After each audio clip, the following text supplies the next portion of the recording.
Level three is take massive action. I've got a few things down here that everyone needs to start doing once they're actually in the education and they've gotten educated. We like to say education times action equals results. Continue to read the books, start a podcast and interview people in the space. I remember starting our podcast and I didn't know what I was doing in front of the camera, but I started interviewing bankers. I started interviewing real estate brokers. I started interviewing accountants. I started interviewing other thought leaders. And it was amazing the content that I learned. And for me, it was a mini mastermind. I was able to get on the phone with gentlemen like T. Harv Eker, Robert Kiyosaki, Cameron Herold, all these people that I looked up to. I'm interviewing them now. So for me, taking that massive action was also educating myself and it was growing my sphere of influence. The next thing is start calling those brokers. You need to get on the brokers list. Start networking with brokers, calling brokers, start underwriting deals. And you know what? Once you start getting comfortable with the market, you have to start doing property tours. Get on the plane, or if it's in your backyard, get on that plane and start touring properties with the brokers. The next one, as you can see, go to live events, go to virtual events, start increasing that sphere of influence that's around you and start networking with people. Josh, what do you think about taking massive action? What would you say to the listeners out there? Where can they start taking that massive action? Yeah, so I think the one thing is most people think they got to have this all figured out before they get going. And it leads to this habit of I need to learn more, one more book, one more seminar, one more this.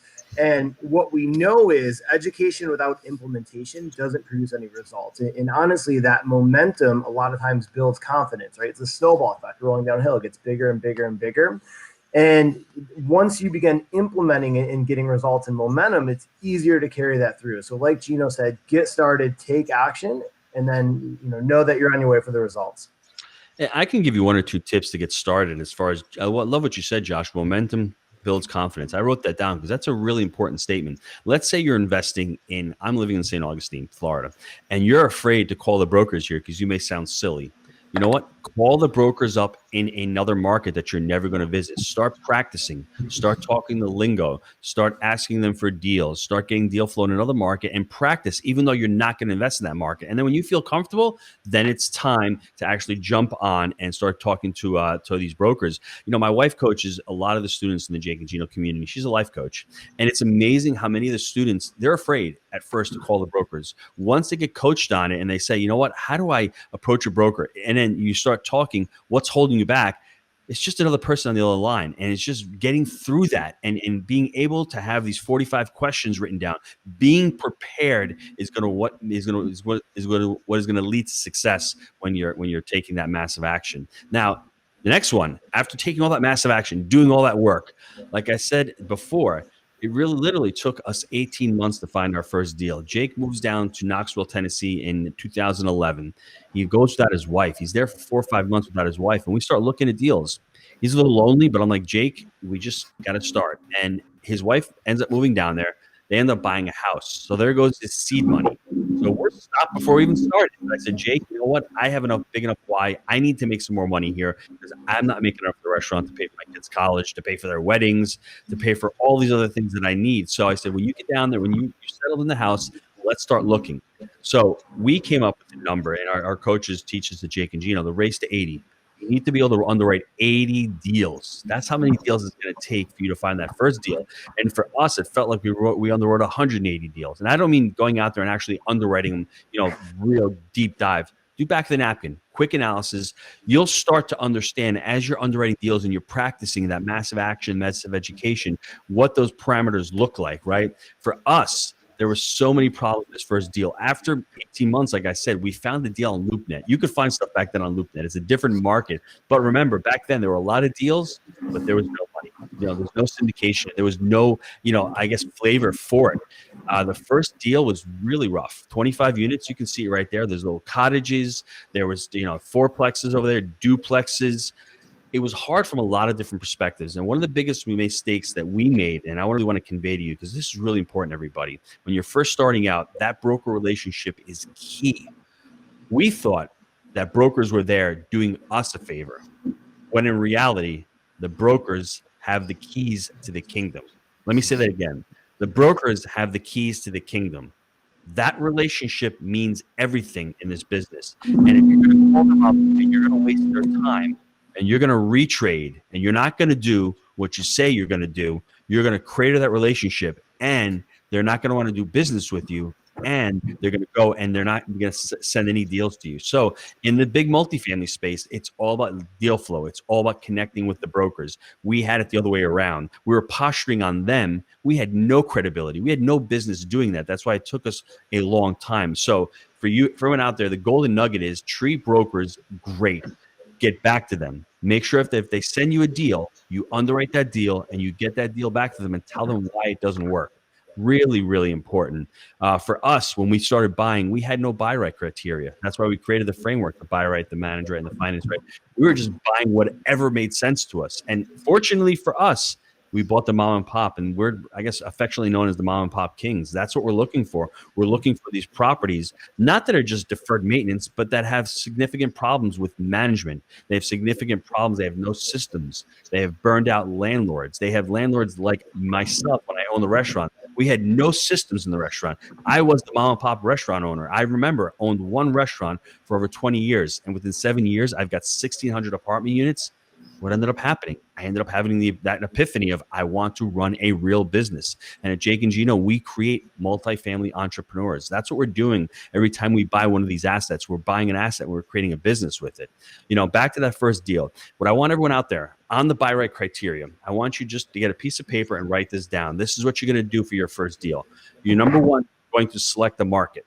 That's crucial. If you don't have a market selected when you're first starting out, you're going to be scattered. You're going to be all over the place. And it's really important what you focus on grows. Number two, when you focus on that one market, you're able to reach out to more brokers in that one market. And what Hayden said before we got online, he get a great tip. Talk to property managers in the market too. Property managers are going to give you deals in that market. They're going to know who's managing properties. They're going to know, hey, this property is not being managed properly. They may want to sell. So brokers and property managers are going to be huge in it. So you've selected your market, you're networking. The next thing is start getting deal flow. Start opting into these broker lists. Start Googling brokers, Chattanooga, Tennessee. You're going to start seeing the brokers come up and start opting into their lists. Start getting offering memorandums coming into your inbox. You're starting to get them. They're not going to be great deals, but that's okay because this is how you're going to get your criteria narrowed down even more. Offering memorandums have a ton of information on there. Go do property tours. That's the next one. Once you start visiting property tours and you start networking with those brokers, you're going to start building the relationships. And as we've spoken off camera again, this is a long game. It's not going to happen in 2 or 3 weeks. It's going to take a couple months to build those relationships, but it's worth building those relationships. After you start going on property tours, that's when you're going to start underwriting the deals, putting in letters of intent is the next one, and then actually going to signing contracts. But the other thing with the buy right that I want everyone to do here is, what is your buy right criteria? What are you looking to buy on your property? When Jake and I first started, we were looking at ACAPs. We were looking at 10% cash on cash returns. That's what we were looking at. And we weren't looking to syndicate. And we were buying older assets. Now, over time, and as part of the cycle has expanded and has gotten to different parts of the cycle, our buy right criteria has actually had to change a lot. Now we're buying 6 caps. We're hoping to buy between 5 and 8% cash on cash return from day one with a pro forma where we can push it to 10% at least. So think about what your criteria is. Think about the asset type you're going to buy. Think about the age of the property you're going to buy. Think about what kind of cap rate you're going to buy.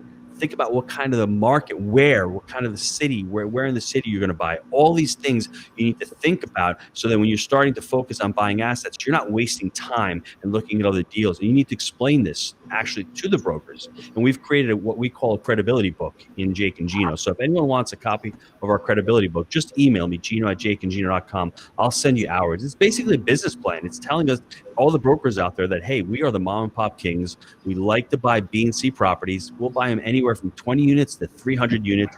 We're looking for this type of return. We're looking for value-add properties. And oh, by the way, this is our business plan, and also all of our assets that we have right now, and our strategy. So it includes all of that in this credibility book. We send that over to the brokers. We want the brokers to know that we're credible. And the strategy, like I said, what is your strategy? What do you do? For us, when we first started, it was owner financing, and we were buying deals internally ourselves. Now we've expanded to syndication. We've expanded also to JVing with other people, and also with our students. So for you out there, they're only tools in the toolbox. Whether it's owner financing, whether it's syndication, whether it's buying for yourself, whether it's refinance and roll, all of these strategies are part of buy right. The important thing is to learn all of them and to look at every deal through that lens. Some deals make sense, owner financing. This deal was owner financed, our very first deal. Our third deal, we bought internally. Our fourth deal, we had another owner finance. After 1,000 units, we said, you know what? Let's start syndicating deals. These really big deals, it's great to syndicate because we can invest as a limited partner and we can invest as ourselves as the general partner. So look at every single deal through that lens, through all those different strategies, and make sure when you're looking at a deal, what strategy are you going to pick for that deal? Josh, I went a little long on that. You want to add anything to that? Just hammer home some of your points. So, guys, again, this is a marathon, not a sprint, right? So remember that. When Gino talked about 18 months to get his first deal, that's a long time, right? And you got to have strong reasons, right? As Gino said, reasons reap rewards. So you need a why that's strong enough to overcome any resistance, and you can be persistent. The next thing is it absolutely is a team sport. So don't feel like you have to go at it alone. And this is a relationship-based business. So know that as well. And you have to have a business plan, right? How do you know what a deal is if you don't know what you're looking for, right? When you tell me you want a deal. And, a quote that kind of hammers it home for me is those that fail to plan to fail. I love that, Josh. I mean, there's a couple things on this first deal that I like to share with everybody. I'm going to be completely honest with you. I remember the night before we did the closing, I was scared. I had like butterflies in my stomach. I felt like throwing up, and Jake felt the same way. And it doesn't go away after after you get like deal 10 or 11. It's a great feeling because you're pushing through the war of art, through resistance. We had a lot of resistance going into it, but we knew we had a good deal. We knew we did a lot of work on the front end, but we had we made a few mistakes on this property. We didn't do proper due diligence. 3 months after we bought it, the septic fields failed. Now, what could we have done? We could have maybe held back some money because we weren't able to test them because it was the winter time. So that we had to swallow. The second one, it was a weekly rental. So weekly rentals are really, really tough. What happens is you have a tenant base that's a little bit, lower socioeconomically. They're more financially challenged. They're paying every week. The problem with that is it's a massive turnover. You're generating more revenue, but there's a massive turnover, and you can never continue to stabilize the property. So for a few months, it was tough. We weren't generating the revenue we had. And I think the other thing was it was just we underestimated the expenses. We could have gotten a little bit more money at closing. We had not done that because we didn't have any team members. When we first started out, we didn't have an inspection person. We didn't have a construction person. That didn't stop us, thank God. But at the same time, our next deal, which came 3 months later, we had our team members in place, and it went much, much smoother.